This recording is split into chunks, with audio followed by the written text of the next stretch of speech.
25 জানুয়ারি। ভারী তুষারপাতের ফলে নিউ ইয়র্কের কুইন্স থেকে শুরু করে আপার ম্যানহাটন পর্যন্ত বিস্তীর্ণ এলাকা সাদা চাদরে ঢেকে যায়।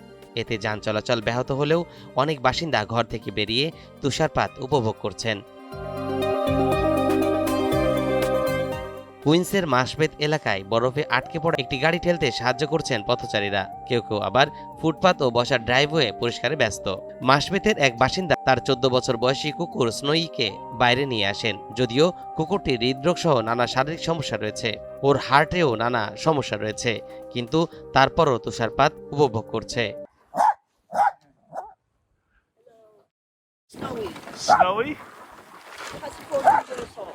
Snowy's kind of an appropriate name for a dog today. That's why I want him to just see a little bit of how the weather is. So he's ready for it. ম্যানহাটনের বিভিন্ন এলাকায় পেছনের চাকার সঙ্গে chain লাগানো বাস চলাচল করতে দেখা যায়।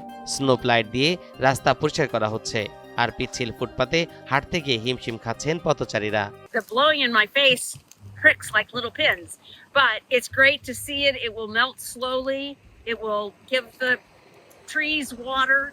Yep, it'll melt. So that's exactly right. The trees will be benefited by it. And a good freeze kills next summer's bugs. Amen to that too. Sakura Park ও জেনারেল গ্রান্ট ন্যাশনাল মেমোরিয়ালের আশপাশে শিক্ষার্থী ও কুকুর নিয়ে হাঁটতে বের হওয়া মানুষরা জড়ো হতে দেখা যাচ্ছে। I love it. We don't get so many of them in New York, so I just had to come out and enjoy the barrenness of it, I guess. Yeah. The beauty, it's great. I'm having a blast. It is freezing, but all my roommates weren't brave enough to join me, but I really wanted to run around in the snow a little bit. It's really cold, really sharp. I love it.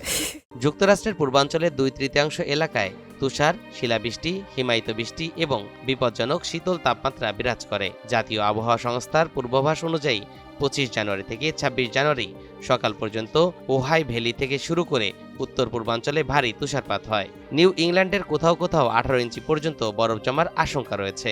দক্ষিণ পূর্বাঞ্চল ও মধ্য আটলান্টিকের কিছু এলাকায় বৃষ্টি ও হিমায়িত বৃষ্টি হতে পারে বলে পূর্বাভাস দিয়েছে আবহাওয়া অফিস।